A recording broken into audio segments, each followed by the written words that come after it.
Bonjour, mon nom est Louise Lajeunesse. Je fais partie de l'Union culturelle des Franco-ontariennes d'Embrun. Aujourd'hui, je vous prépare une recette de chaussons aux pommes avec sauce au caramel. Pour débuter, nous avons besoin de 5 tasses et demie de farine, 2 cuillères à thé de sel, 1 livre de Tender Flake, 1 cuillère à table de vinaigre, un œuf. Et je complète avec de l'eau pour faire une tasse. Ici est une recette que je fais régulièrement, soit à Noël ou durant le temps des pommes. Maintenant que la pâte est prête, je la divise premièrement en 6. Ça, c'est quand je planifie de faire 12 chaussons.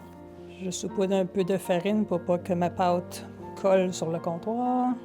Recouvrir les morceaux d'une serviette humide afin d'empêcher la pâte de sécher. J'essaie de ne pas la rouler trop mince parce que les coins des pommes peuvent faire des trous au travers. Là, tout le jus sort. So, je figure à peu près 1 pomme par chausson et peut-être 2 de plus. Remplir le milieu de chaque rond de pâte avec des morceaux de pommes. J'essaie de les former un peu dans une petite montagne, mais en faisant attention à mes coins. Saupoudrer de sucre brun et de cannelle au goût. Refermer la pâte en joignant le contour vers le milieu. Mettre sur une plaque à biscuits. Cuire au four à 350 degrés pour environ 40 à 45 minutes ou lorsque la croûte commence à brunir.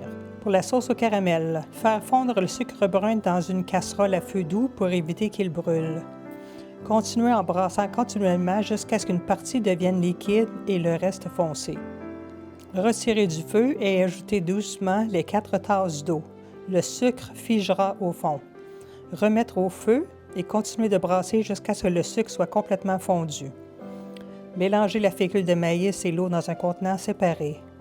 Ajoutez au mélange de sucre en brassant immédiatement pour éviter que la fécule ne se fige dans le liquide chaud. Continuez de brasser jusqu'à épaississement en montant un peu le feu pour atteindre une légère ébullition.